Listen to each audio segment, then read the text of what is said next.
Can you outgrow a phobia? Hey, what's up, fam? Welcome back to the channel. It's your buddy Zachy here at Zachyprat, where we take the big, messy, mysterious world of the mind and break it down into easy, snackable brain bites. No jargon, no judgment, just cool facts and real talk. Today, we're diving into a topic that might hit close to home for a lot of us. Phobias.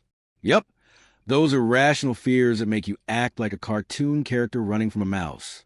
But here's the twist. Can you actually outgrow a phobia?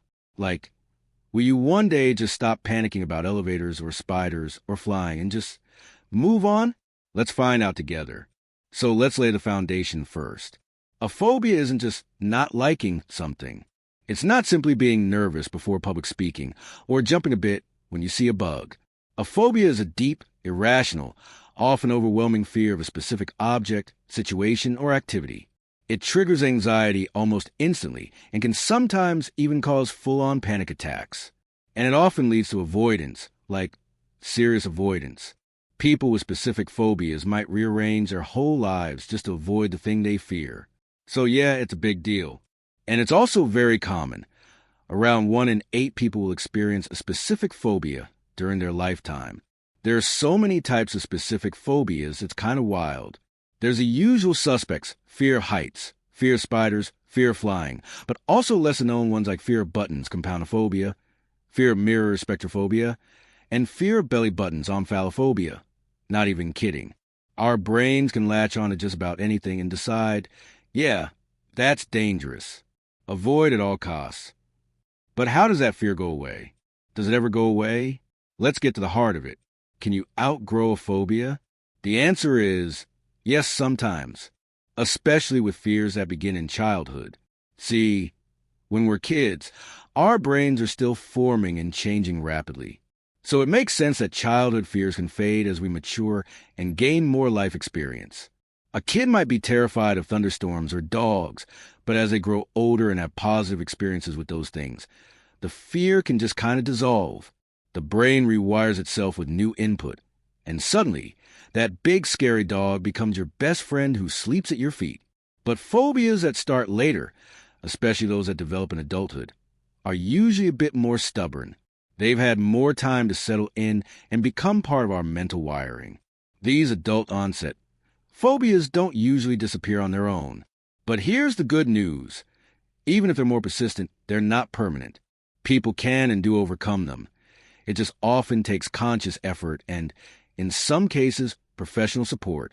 So what does overcoming a phobia actually look like? One of the most effective methods is called exposure therapy.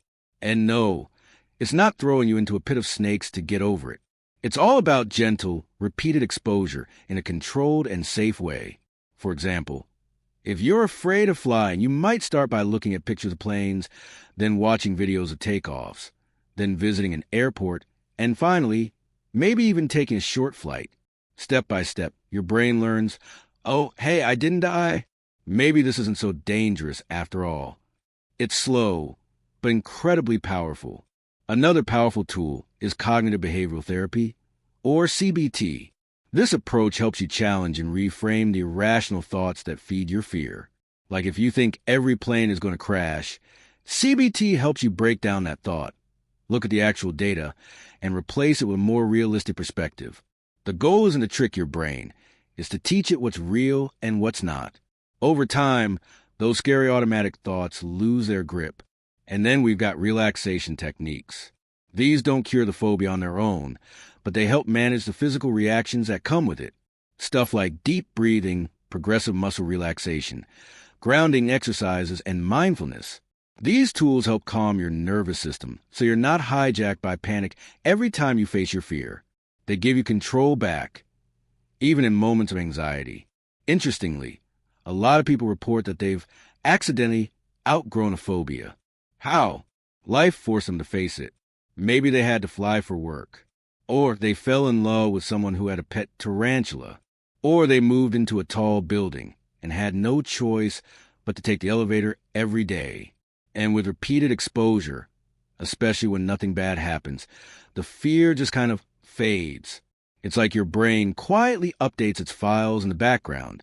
Now, let's be real. Outgrowing a phobia doesn't mean you'll suddenly love the thing you feared. You might not become a skydiving spider hugger overnight, but it means you can reach a point where your fear doesn't control your life. You can fly to visit your family. You can go hiking without freezing up near a cliff. You can walk into a hospital without sweating through your shirt. That's the win. That's the goal. And let me just say, if you're living with a phobia, you are not broken. You're not weak. You're human. Fear is a survival instinct. Your brain is doing its job. It just might need a little help recalibrating. Therapy is valid. Medication is valid. Baby steps are valid. Whatever it takes to move forward, that's valid. You're not alone, and there's nothing wrong with needing help. So, final answer, yes, you absolutely can outgrow a phobia. It might happen naturally, especially if the fear started when you were young. Or it might take some effort, like working with a therapist or gradually exposing yourself to your fear. Either way, your brain is capable of change. You are capable of change. Fear doesn't have to rule your life forever. Now I want to hear from you. Have you ever overcome a phobia? Or are you currently working through one? Drop your story in the comments. Seriously, you never know who you might inspire or encourage just by sharing your experience. We're all growing here, one fear at a time. And hey, if you enjoyed this video, if it gave you a little aha moment or just helped you feel a bit less alone, do me a favor. Hit that like button, smash that subscribe, and tap the bell so you don't miss any future videos. We got more brainy, heartfelt, helpful content coming your way. Until next time, stay curious, stay brave, and keep showing up for yourself. Peace out, my friends.